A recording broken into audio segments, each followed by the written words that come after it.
Assalamualaikum warahmatullahi ta'ala wabarakatuh.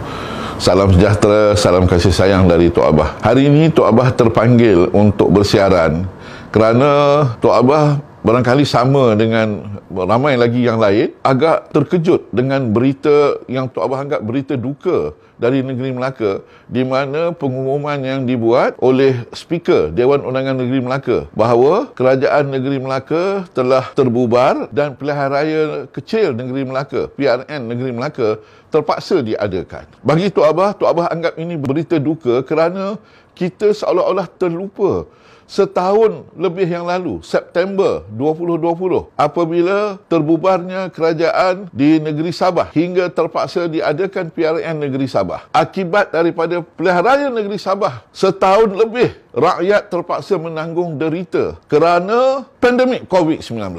Saudara yang saya kasih sekalian, kita ambil masa setahun lebih dalam suasana menghadapi krisis politik dan pandemik COVID-19 yang mencecah angka ribuan yang meninggal dan menghadapi kehimpitan dalam kehidupan. Kita baru saja dengan peralihan kerajaan baru, dengan mufakat politik antara kerajaan yang dibentuk di bawah pimpinan Ismail Sabri dengan Pakatan Pembangkang untuk membolehkan proses pemulihan ini berjalan dengan lancar. Kita begitu gembira, rakyat begitu gembira melihat proses pemulihan yang mula menunjukkan di mana negeri beralih daripada fasa 2 ke fasa 3 dan mula dilihat pergerakan rakyat untuk melepaskan sedikit tekanan akibat daripada telah berkurung begitu lama. Jangan lupa ibu ayah yang dekat kampung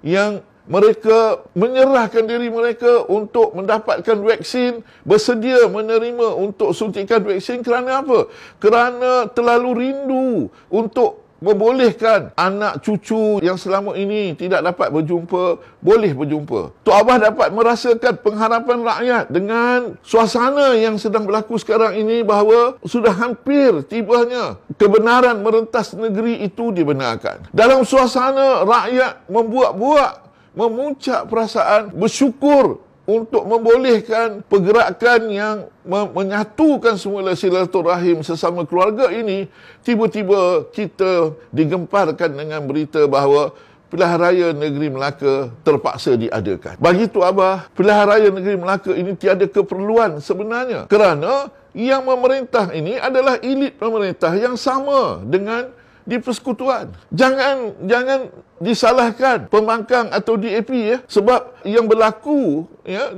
sebenarnya di Melaka ini ialah pergelutan kuasa di antara elit pemerintah yang mempunyai agenda. Tok Abah tak tahulah sama ada ia bersifat peribadi atau kelompok yang sedang bersaing merebut kuasa dalam parti. Dan seolah-olah keputusan ini langsung tidak mengambil kira dan membelakangkan nasib rakyat yang baru saja nak melihat sinar pemulihan yang akan berlaku. Apakah kita tidak belajar daripada apa yang terjadi setelah Pilihan Raya Negeri Sabah? Jadi bagi Tok Abah ini suatu yang amat malang sebenarnya, dalam suasana di mana kita cuba nak meredakan suasana politik ya. Banyak pihak cuba nak meredakan suasana politik, khususnya di pihak parti yang bukan kerajaan.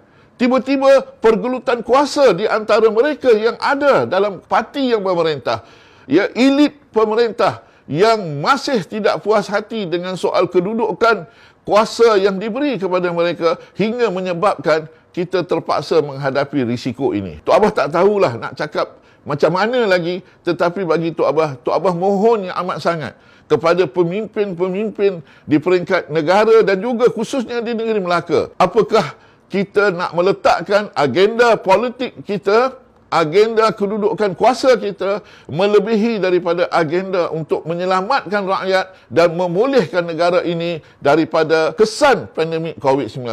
Wallahualam, sedikit luahan hati Tok Abah apabila mendengar berita duka dari negeri Melaka ini. Fikir-fikirlah sendiri. Assalamualaikum warahmatullahi taala wabarakatuh.